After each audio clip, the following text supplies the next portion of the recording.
നമസ്കാരം, ജന്മഭൂമിയിലേക്ക് സ്വാഗതം.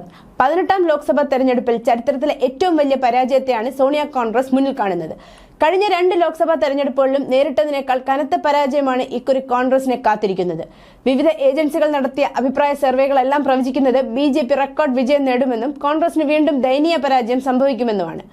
മോദി സർക്കാർ എല്ലാ വിഷയങ്ങൾക്കും A+ നേടിയ പ്രോഗ്രസ് കാർഡുമായിട്ടാണ് വോട്ടർമാരെ നേരിടുന്നത്. 10 വർഷമായി മോദി സർക്കാർ നടപ്പിലാക്കിയ വികസനക്ഷേമ നയങ്ങളാണ് ഞങ്ങൾക്ക് ആത്മവിശ്വാസം നൽകുന്നത്. നിഷ്പ്രഭരായ എതിരാളികൾക്ക് മുന്നോട്ട് വയ്ക്കാൻ ഒരു നയമോ നിലപാടോ നേതാവോ ഇല്ലെന്നതാണ് യാഥാർത്ഥ്യം.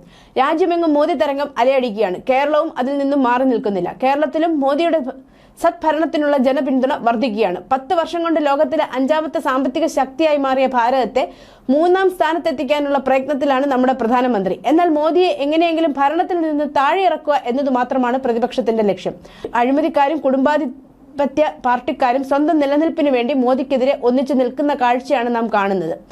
60 വർഷം രാജ്യത്തെ ഭരിച്ചു മുടിപ്പിച്ച കോൺഗ്രസിനെ ഇന്ത്യൻ ജനത പൂർണ്ണമായും കൈയൊഴിയുന്ന തെരഞ്ഞെടുപ്പായിരിക്കും ഇത്.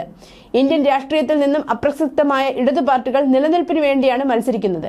കേരളത്തിന് പുറത്ത് ഒരൊറ്റ മുന്നണിയായി മത്സരിക്കുന്ന കോൺഗ്രസും CPM-ഉം ഇവിടെ പരസ്പരം മത്സരിച്ച് ജനങ്ങളെ കബളിപ്പിക്കുകയാണ്. കോൺഗ്രസിന്റെ രാഷ്ട്രീയത്തെ പിന്തുണയ്ക്കുന്ന മാധ്യമങ്ങൾ പോലും BJPയും മോദിയും വൻ വിജയം നേടുമെന്ന നിഗമനത്തിലാണ് എത്തിച്ചേർന്നിട്ടുള്ളത്. 1ാം ഘട്ട വോട്ടെടുപ്പ് കഴിഞ്ഞ സാഹചര്യത്തിൽ പരിഭ്രാന്തിയിലായ കോൺഗ്രസ് നേതൃത്വം പ്രധാനമന്ത്രിക്കെതിരെ അപവാദ പ്രചരണം കെട്ടഴിച്ചു വിട്ടിരിക്കുകയാണ്. രാജസ്ഥാനിന്റെ ഒരു തെരഞ്ഞെടുപ്പ് പ്രചാരണ യോഗത്തിൽ കോൺഗ്രസിന്റെ വർഗീയ പ്രീണന രാഷ്ട്രീയത്തെ തുറന്നു കാണിച്ച പ്രധാനമന്ത്രി നടത്തിയ പ്രസംഗത്തെ വളച്ചൊടിച്ചാണ് കോൺഗ്രസ് നേതാക്കൾ അപവാദ പ്രചാരണം നടത്തുന്നത്. വിശ്വാസ്യത നശിച്ച കോൺഗ്രസ് മറ്റൊന്നും പറയാനില്ലാത്തതിനാൽ വിദ്വേഷ പ്രചാരണത്തെ ആശ്രയിക്കുകയാണ്. ഇത് ഒരു തരത്തിലും ഈ പാർട്ടിയെ രക്ഷിക്കാൻ പോകുന്നില്ല. അധികാരത്തിലിരുന്നപ്പോൾ വിതച്ചത് കൊയ്യുകയാണ് തങ്ങളെന്ന കോൺഗ്രസ് നേതാക്കൾ മറന്നുപോവുകയാണ്. വർഗീയ പ്രീണനത്തെ തുറന്നു കാട്ടുമ്പോൾ മോദിയെ മുസ്ലിം വിരുദ്ധനായി ചിത്രീകരിക്കുന്നത് വിലപ്പോവില്ല. മുസ്ലിങ്ങളെ മതജീവികളായല്ല, ഈ രാജ്യത്തെ പൗരന്മാരായാണ് BJP മോദി സർക്കാരും കാണുന്നത്.